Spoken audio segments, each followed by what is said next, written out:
भक्तों को राधे राधे। ये बात तो आपने सुनी होगी कि कर्म का फल और भाग्य का लिखा कभी नहीं मिटता। हम अच्छे कर्म और बुरे कर्म नीचे धरती पर ही करते हैं और हम सोचते हैं कि हमें कोई नहीं देख रहा है, लेकिन एक अलौकिक शक्ति है जो हमेशा हम पर नज़र रखती है। जैसे बीज बोएंगे वैसे ही फल प्राप्त करेंगे, यह कहावत आपने सुनी ही होगी। जैसे आप कर्म करोगे वैसे ही आपको फल भी। लेकिन मेरा एक सवाल है, क्या आप इस बात पर यकीन करते हो कि आज आप कर्म करते हो वैसे ही आपको फल भी मिलता है? आइए इस कहानी के माध्यम से हम समझते हैं। दोस्तों, ये कहानी बड़ी ही शिक्षा प्रदान, महत्वपूर्ण और ज्ञान वर्धक है। मेरे आपसे निवेदन है कि इस कहानी के अंत तक जरूर बने रहें और आप मेरे चैनल पर नए हैं तो प्लीज़ मेरा चैनल सब्सक्राइब करें और वीडियो को लाइक करना ना। समय पहले की बात है, एक गाँव में एक हरीश नाम का किसान रहता था। उसके परिवार में सिर्फ हरीश और उसकी पत्नी रहती थी। एक दिन वह किसान और उसकी पत्नी अनाज बेचने के लिए दूसरे नगर गए। जब वह अनाज बेचकर दूसरे नगर से अपने नगर आ रहे थे, दोनों अनजाने शहर में एक सुनसान रास्ते पर जा रहे थे। जब वह दूसरे राज्य की सीमा से निकले तो उन्हें रास्ते में कुछ डाकू मिल गए और उन डाकुओं में से किसान और उसकी पत्नी के पास जो कुछ भी था वह सब कुछ लूट लिया और इस तरह किसान और उसकी पत्नी को डाकुओं ने भिखारी बना दिया। इसके बाद डाकू का विहोर हुआ, वह चले गए। डाकू चले गए, लेकिन किसान और उसकी पत्नी को लूटने के बाद वह दोनों चिंता में पड़ गए और सोचने लगे कि आगे क्या किया जाए। एक तो अनजाना शहर और अनजाने शहर में दोनों का बुरा हाल भी था, क्योंकि अनजाने शहर में पैसे ही सब कुछ होते हैं। किसान उसकी पत्नी को लेकर अनजान शहर की तरफ बढ़ने लगा। उसे यह चिंता खाई जा रही थी कि अब मैं क्या करूंगा और करूं तो करूं कैसे। वह इस चिंता में चला ही जा रहा था कि नगर के बाहर एक महात्मा की कुटिया दिखाई दी। वह किसान अपनी पत्नी को लेकर कुटिया की तरफ चल गया। जब वह कुटिया के पास पहुंचा तो उसे वहां पर एक महात्मा मिले जो एक चबूतरे पर बैठे हुए अपने शिष्य को प्रवचन दे रहे थे। महात्मा को देखकर किसान सोचने लगा, क्यों ना इन साधु महाराज को अपनी समस्या बताए, शायद ये मेरी समस्या का कुछ समाधान कर दे। ऐसे विचार करके वे किसान उन साधु महात्मा के पास पहुंच गए और उन्होंने प्रणाम किया। फिर बहुत ही निम्रता स्वर में उसने अपनी समस्या उन महात्मा को बताई और कहने लगे, महाराज, यदि किसी तरह आप मेरी पत्नी को किसी सेठ के पास गिरवी रखवा दें तो मुझे वो कुछ पैसे दिला दे तो आपकी बड़ी कृपा होगी। जब साधु ने किसान की ये बात सुनी तो उस साधु को महात्मा को उस किसान पर दया आ गई। साधु ने अपने पेट के बारे में बताया और किसान को उनके पास भिजवा दिया। किसान अपनी पत्नी को लेकर उस सेठ के पास पहुंच गया और सेठ से हाथ जोड़कर कहने लगा, सेठ जी, मुझे कुछ पैसों की आवश्यकता है। मेरे पास गिरवी रखने के लिए तो और कुछ नहीं है, बस ये मेरी पत्नी है। आप मेरी पत्नी को गिरवी रखकर मुझे कुछ पैसे दे दीजिए। मैं उन पैसों से कोई व्यापार करके जल्द ही आपकी रकम ब्याज सहित वापस कर दूंगा और अपनी पत्नी को अब आपसे छुड़ा ले जाऊंगा। तब तक मेरी पत्नी आपको दिए हुए पैसे पे आपके पास गिरवी रहेगी। मैं उन पैसों से कोई व्यापार करके जल्द ही आपकी रकम ब्याज सहित वापस कर दूंगा और अपनी पत्नी को आपसे छुड़ा कर ले जाऊंगा। तब तक मेरी पत्नी आपके दिए हुए पैसे में आपके पास गिरवी रखी है। सेठ ने जब उस किसान को की बात सुनी तो वह पैसे देने के लिए तैयार हो गया और पैसे के बदले में किसान की पत्नी को अपने पास गिरवी रख ली। किसान सेठ के पास अपनी पत्नी को गिरवी रखकर और सेठ से कर्ज लेकर व्यापार करने लगा, आगे बढ़ गया। किसान ने उस रुपए से अनाज का व्यापार शुरू कर दिया। वह अब किसान से व्यापारी बन गया। अब मैं सस्ते दाम में किसान से अनाज को खरीदता था और दूसरे जरूरतमंद किसानों को महंगा दाम से बेचा करता था। इस प्रकार हरीश ने उन पैसों से बहुत ही कम समय में अच्छा खासा धन अर्जित कर लिया।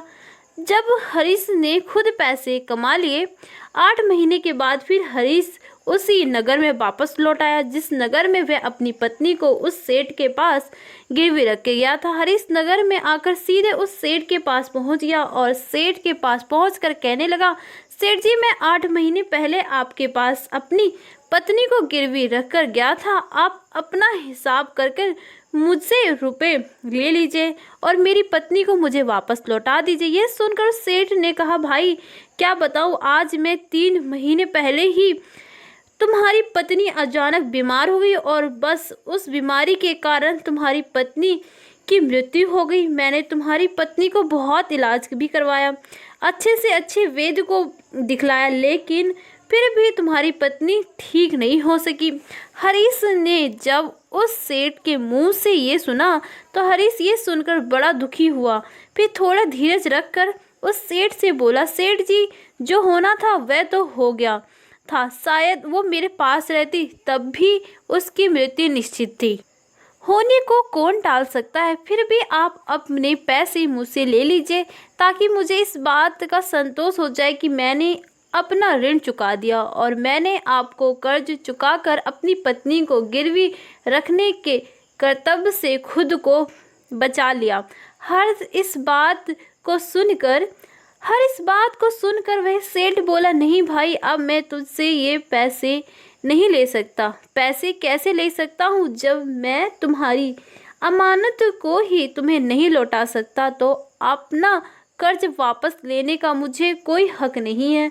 हरीश ने बार बार सेठ से अपना उधार वापस लेने का आग्रह किया, परंतु सेठ नहीं माना। उदास भाव से रामू जब वहां से निकला तो रास्ते में फिर उसी स्थान पर पहुंच गया जहां पर वह साधु महात्मा से पहली बार मिला था।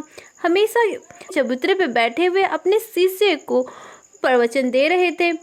हरीश भी मन की शांति के लिए वहीं पर जाकर बैठ गया और उस साधु महात्मा के प्रवचन सुनने लगा। साधु महात्मा ने जब हरीश को देखा तो साधु महात्मा उसे पहचान गए और उसका हाल चाल पूछने लगे। हरीश ने घटनाक्रम उन साधु महात्मा को बता दी। वह साधु एक सिद्ध महात्मा थे। रामू की बात सुनकर उस साधु ने कहा, भाई, उस सेठ ने तेरे साथ धोखा किया है। तेरी पत्नी निश्चय रूप से जीवित है। भाई, तेरी पत्नी को या तो उस सेठ ने अपने घर में छुपा लिया है या फिर उस सेठ ने तेरी पत्नी को अपने किसी परिचित के यहाँ पर दूर किसी जगह पर भेज दिया है। अब तू ऐसा कर, यह यहाँ के राजा के पास चला जा और राजा के दरबार में जाकर प्रार्थना कर कि राजा साहब, मेरी पत्नी को सेठ से दिलवाओ, क्योंकि इस नगर का जो राजा है वह बहुत ही बुद्धिमान व्यक्ति है। वह निश्चय ही तेरी पत्नी को उस सेठ से लेकर तुझे दे देगा और तुझे दिलवा देगा। उसके दरबार में ही तुम्हारा फैसला होगा। जब हरीश ने उस साधु महात्मा की बातों को सुना तो हरीश उस साधु महात्मा की बात मानकर राजा के दरबार में जाने के लिए चल गया। हरीश राजा के दरबार में पहुंच गया और राजा के दरबार में पहुंचकर राजा से विनती करने लगा कि महाराज, मेरी पत्नी को सेठ से मुझे दिलवा दीजिए। महाराज, मैंने सेठ के कुछ धन उधार लिया था, बदले में अपनी पत्नी को सेठ के पास गिरवी रख गया था। जब मैं धन लेकर अपनी पत्नी को उस सेठ के पास लेने गया तो वह कह रहा है कि उसकी मृत्यु हो गई। वह झूठ बोल रहा है। हरीश की प्रार्थना सुनकर राजा ने सेठ को दरबार में बुलाया और उससे कहा कि सेठ, क्या यह बात सच है कि यह किसान रुपए के बदले अपनी पत्नी को तुम्हारे पास गिरवी रख गया था? सेठ ने स्वीकार करते हुए कहा, हाँ राजन, किसान की यह बात बिल्कुल सच है। राजा ने फिर कहा, तुम इसकी पत्नी को क्यों नहीं लौटा रहे हो? राजा की बात सुनकर वह सेठ बोला, कैसे लौटा सकता हूँ महाराज, मैंने इस किसान को बता तो दिया कि आज से 3 महीने पहले इसकी पत्नी की मृत्यु हो चुकी थी महाराज। अब मैं धर्मराज के पास जाकर तो इसकी पत्नी को वापस नहीं ला सकता। राजा ने पूछा, कोई गवाह है तुम्हारे पास जो इस बात की पुष्टि करे कि इसकी पत्नी की मृत्यु हो चुकी है? तो सेठ बोला, जी महाराज, इस बात की पुष्टि वह अच्छी तरह से करा देगा जिससे इस व्यापारी की पत्नी का इलाज किया था। वह 4 व्यक्ति भी थे, बात की गवाही दे देंगे जो इसकी पत्नी को शमशान में जलाकर आए थे। उस सेठ ने यह बात इतनी आत्मविश्वास के साथ कही कि राजा को भी उस पर विश्वास हो गया। तब राजा ने हरीश से कहा, भाई हरीश से कहो भाई, अगर तुम्हारी पत्नी जीवित होती तो हम तुझे अवश्य दिलवा देते, अब तो हमारी भी मजबूरी है। इस प्रकार राजा ने हरीश को समझा बुझा कर वापस भेज दिया। हरीश फिर से साधु महात्मा के पास पहुंच गया और जो कुछ दरबार में राजा और सेठ से कहा वह सारी बात साधु महात्मा को बता दी। ये सब सुनकर उस ज्ञानी महात्मा ने कहा, मैंने राजा को इतना विवेकहीन नहीं समझा था। मुझे दुख है कि उसने तुम्हारे साथ कोई न्याय नहीं किया। उस राजा ने सेठ की बातों पर यकीन कर लिया और तुम्हें समझा बुझाकर मेरे पास वापस भेज दिया। अब तुम मेरी एक बात सुनो, तुम एक बार फिर से राजा के पास जाओ और उससे कहना कि सिर्फ 3 घंटे के लिए वह अपनी राजगद्दी पर मुझे बैठने का अधिकार दे दे, तब मैं राजा को बताऊंगा कि न्याय कैसे किया जाता है और न्याय किसे कहते हैं। हरीश एक बार फिर राजा के दरबार में पहुंच गया और जैसे उस साधु महात्मा ने कहा था उसे राजा से कह दिया। राजा ने हरीश की यह बात सुनी तो सुनकर राजा ने कहा, मुझे 3 घंटे के लिए राजगद्दी छोड़ने में कोई ऐतराज नहीं है। यदि ऐसे करने से तुम्हें न्याय मिल जाए तो मैं 3 घंटे के लिए उस साधु महात्मा के लिए अपनी राजगद्दी छोड़ दूंगा। तुम उस महात्मा को राजा दास दरबार में ले आओ। हरीश ने जब राजा को ये वचन सुना तो हरीश साधु महात्मा के पास गए और उन साधु महात्मा को राज दरबार में ले आए। जब साधु महात्मा दरबार में पहुंचे गए तो राजा ने अपनी राजगद्दी उन साधु महात्मा को सौंप दी। फिर राजगद्दी पर विराजमान होते ही साधु महात्मा के सामने उस सेठ को दरबार में प्रस्तुत किया गया और उसे कहा, सेठ जी, आपने कहा कि इस किसान की पत्नी आपके पास रहते हुए 3 महीने पहले ही स्वर्ग सिधार और आपका कहना है कि आपके पास इसकी पत्नी के मरने के गवाह भी मौजूद हैं। क्या मैं उन गवाहों से मिल सकता हूँ? फिर राजा बने साधु महात्मा के आदेश पर सेठ ने गवाह पेश किए। सबसे पहले साधु ने उस वैद्य को बुलाया जिससे हरीश की पत्नी का इलाज किया था। साधु ने वैद्य से पूछा, क्या भाई आपने ही हरीश की पत्नी का इलाज किया था? वैद्य बोला, जी हजूर, मैंने ही हरीश की पत्नी का इलाज किया था। वैद्य की बात सुनकर वह साधु बोले, अच्छा वैद्य जी, मुझे ये बताइए कि तुमने हरीश की पत्नी का इलाज करने के लिए सेठ के घर जाते थे या फिर रामू की पत्नी इलाज करवाने के लिए तुम्हारे पास आया करती थी? राजा बने साधु महात्मा की बात सुनकर वह वैद्य राजा से बोला, महाराज, सेठ अशुद्धियाले घर पर स्वयं आकर दवाई ले जाते थे। साधु बोला,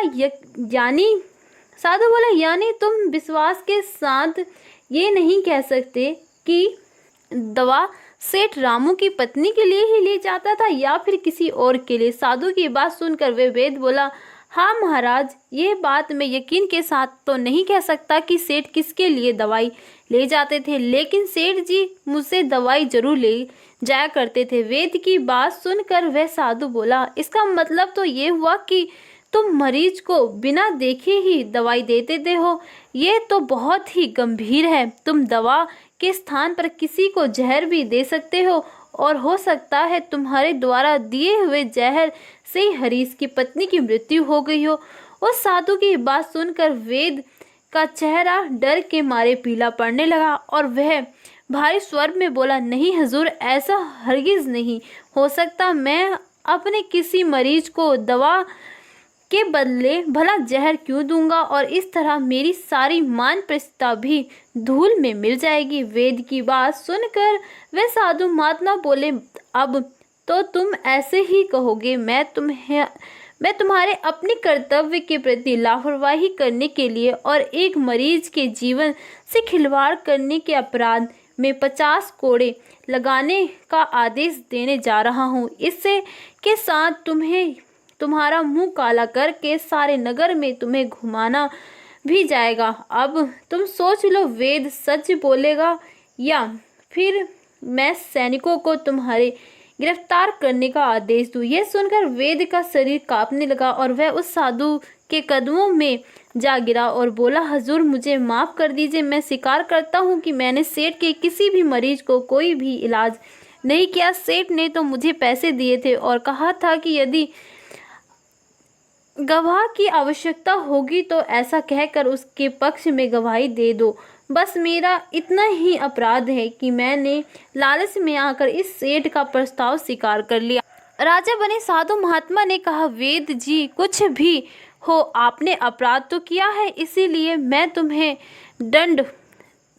तुम्हें झूठी गवाही के इल्ज़ाम में 100 कोड़े लगाने का आदेश देता हूँ। साधु महात्मा के आदेश का राजा के सैनिकों ने तुरंत ही पालन किया। सैनिकों ने तत्काल ही उस वेद को पकड़ लिया और भरे दरबार में उसे कोड़े लगने लगे।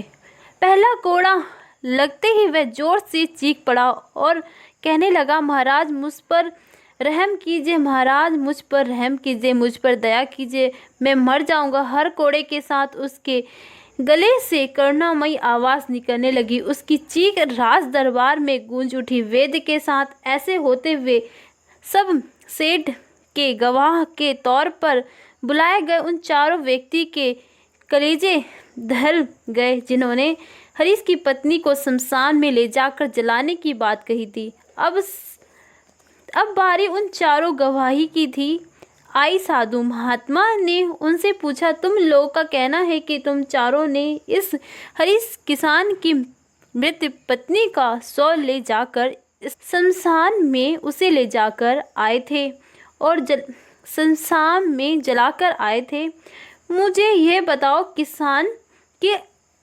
बताओ कि अंतिम संस्कार से पहले जब मृत शरीर को स्नान कराया जाता है या फिर उसे कफन में लपेटकर धरती पर रखा जाता है, स्नान के दौरान क्या तुमने उस स्त्री का मृत शरीर देखा था? ये सुनकर उस सेठ के चारों गवाह कहने लगे, नहीं हुजूर, उसका मृत शरीर तो हमने देखा नहीं था। जब सेठ जी ने अर्थी तैयार कर ली थी उसके बाद ही हमें उस शमशान में ले गए और उसे जलाकर आए।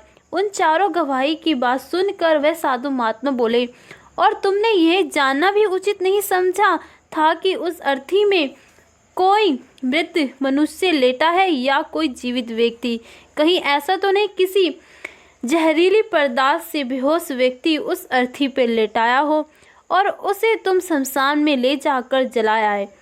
ये तो एक बहुत ही गंभीर अपराध है। इसके लिए तुम लोग को मृत्यु दंड की सजा भी दी जा सकती है। वे चारों गवाह वेद की पिटाई देखकर पहले ही भयभीत थे। जब उन्होंने साधु महात्मा के मुख से मृत्यु दंड की बात सुनी तो वह सुनकर उन सभी के हाथ पांव कांपने लगे, बिल्कुल ही ठंडे पड़ गए।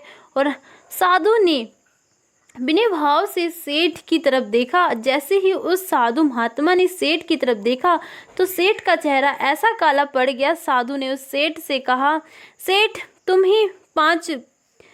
तुम्हारे 5 गवाह को तो पहले ही हवा निकल गई है। अब तुम बताओ कि किसकी इच्छा के विपरीत किसी की पत्नी को जबरदस्त घर में रखना, अमानत में खयानत के अपराध में तुम कौन सी सजा पाना पसंद करोगे? साधु महात्मा की बात सुनकर सेठ का चेहरा एकदम से सफ़ेद हो पड़ गया।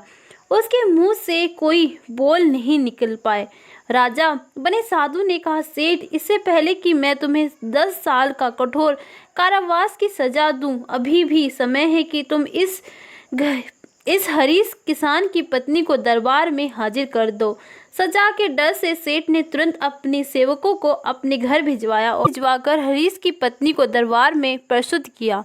साधु ने सेठ से लेकर रामू को उसकी पत्नी सौंप दी और सेठ को झूठा गवाही के अपराध में 5 महीने की कैद की सजा सुना दी। उन चारों गवाहों को भी कड़ी से कड़ी सजा दी गई। जिन रामू की पत्नी का स्वर्ग इस संसार में ले जाने का दावा करके झूठी गवाही दी थी, ये देखकर राजा आश्चर्यचकित रह गया और साधु के सामने हाथ जोड़कर बोला, महात्मा, आप धन्य हैं। आपसे मैंने सीख लिया कि अन्याय कैसे किया जाता है। राजा की बात सुनकर वह साधु महात्मा बोले, राजन, मेरी 3 बात सदैव याद रखना कि कभी भी इन तीनों स्थान पर अपनी पत्नी को अकेले नहीं छोड़ना चाहिए। अब हम आपको बताएं कि जिन स्थान पर यदि कोई आपकी पत्नी को अकेला इन 3 स्थान पर अपनी पत्नी को अकेला नहीं छोड़ना चाहिए।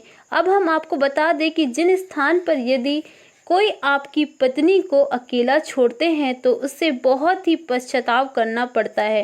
पहला स्थान है, अगर आपकी पत्नी को कोई बीमारी घेर ली है और वह बीमार पड़ जाए तो ऐसी स्थिति में कभी भी उसको बीमारी में अकेले छोड़कर नहीं जाना चाहिए, क्योंकि जब कोई मनुष्य किसी स्त्री से विवाह करता है तो विवाह के समय वचन देता है कि मैं तेरे सुख दुख और आजीवन तुम्हारे साथ रहूँगा। इसलिए बीमारी की हालत में उसके साथ सदैव बने रहिए और उसकी देखभाल करिए। जिससे तरह से पहले पत्नी अपनी पति की सेवा करती, उसी तरह से पति का भी कर्तव्य बनता है कि अपनी पत्नी की सेवा में हमेशा तत्पर रहे। ये आपका कर्तव्य है। दूसरा स्थान है, अगर आपकी पत्नी निर्दोष है और कोई उस पर झूठा लांछन लगाता है तो ऐसी स्थिति में सदैव तुम्हें उसके साथ खड़े रहना चाहिए, क्योंकि एक लड़की अपने माता पिता का घर इस आशा में छोड़कर आती है कि क्योंकि मेरा पति मेरी भावनाओं को समझेगा और हर स्थिति में मेरा साथ देगा, इसलिए दुनिया वाले उस पर कोई झूठा दोष लगा रहे हो तो आपको अपनी अर्धांगिनी के साथ खड़े रहना चाहिए। ऐसे समय में उसको कभी भी अकेला नहीं छोड़ना चाहिए, या कभी भी कोई ऐसी स्थिति आए तो उसी समय तुम्हें अपनी पत्नी को बोलना चाहिए कि तुम बिल्कुल भी चिंता मत करो, मैं तुम्हारे साथ खड़ा हूँ। तीसरा स्थान है, कभी भूलकर भी अपनी पत्नी को पराये पुरुष के पास नहीं छोड़ना चाहिए। तीसरा स्थान है, किसी अकेला नहीं छोड़ना चाहिए, क्योंकि आज के समय में किसी का कोई भरोसा नहीं और कोई पता नहीं कब कौन किसको दगा दे। तो आपको इस कहानी से क्या सीख मिली मुझे कमेंट करके जरूर बताएं। सभी भक्तों को राधे राधे। ये